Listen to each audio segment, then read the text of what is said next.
elämme jo aika lailla joulukuun loppua ja tämän vuodenkin loppua. Ja nyt siis päivässä 28 ja katsotaanpa mitä siellä on.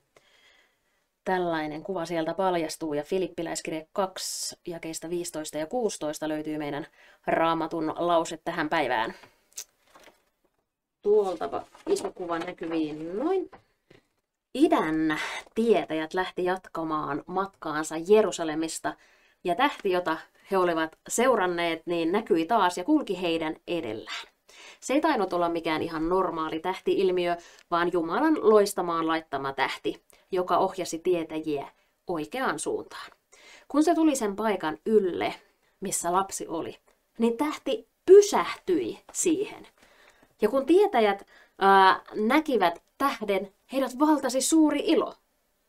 Miksi heistä tuli iloisia? He olivat päässeet lähelle Jeesusta. Kukapa ei iloitsisi silloin?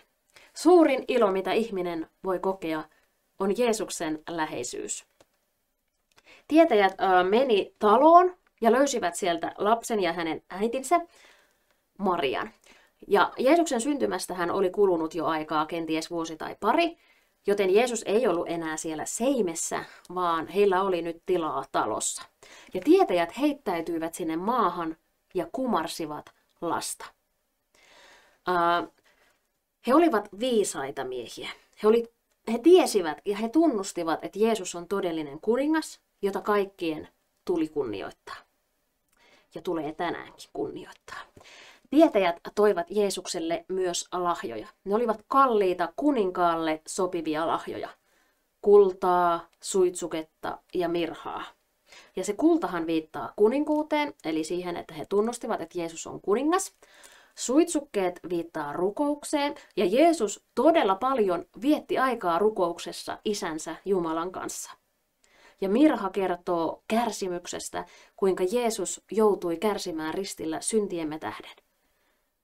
Ne tietäjät tuskin ymmärsivät, että kuinka osuvia heidän lahjansa olivatkaan. Mutta mitä sinä voit antaa lahjaksi Jeesukselle? Jeesushan omistaa jo kaiken, taivaan tähdetkin. Voitko sä antaa hänelle jotain? Tärkein, mitä voit antaa Jeesukselle, olet sinä itse. Tässä olen Jeesus. Ota minut kokonaan. Ja hei, tiedätkö, sinua kutsutaan olemaan myös kuin tähti. Kuin se tähti, joka johti ne tietäjät Jeesuksen luokse. Sinä saat loistaa Jumalan valoa ja ohjata toisiakin Jeesuksen luo, jotta hekin saisivat kohdata pelastajansa, todellisen kuninkaan. Katsotaanpa toi Filippiläiskirjeen kohta, mitä siellä sanotaan. Eli Filippiläiskirje 2 ja jakeista 15 ja 16 luen. Siellä sanotaan, että te loistatte kuin tähdet taivaalla, kun pidätte esillä elämän sanaa.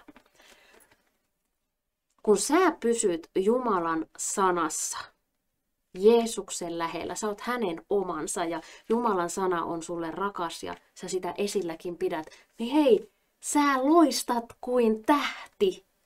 Sä loistat Jumalan valoa ja johdat toisiakin Jeesuksen luokse.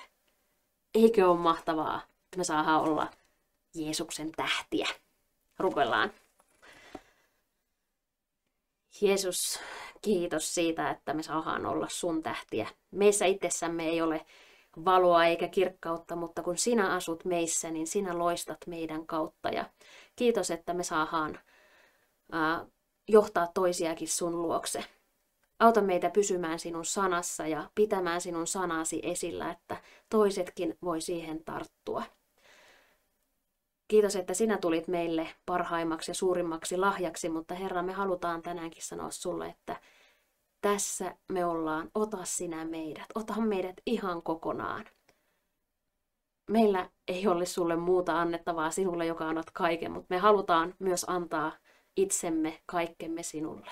Kiitos, että sinä meidät otat. Me saadaan olla sinun omiasi. Jeesus, sinun nimessäsi.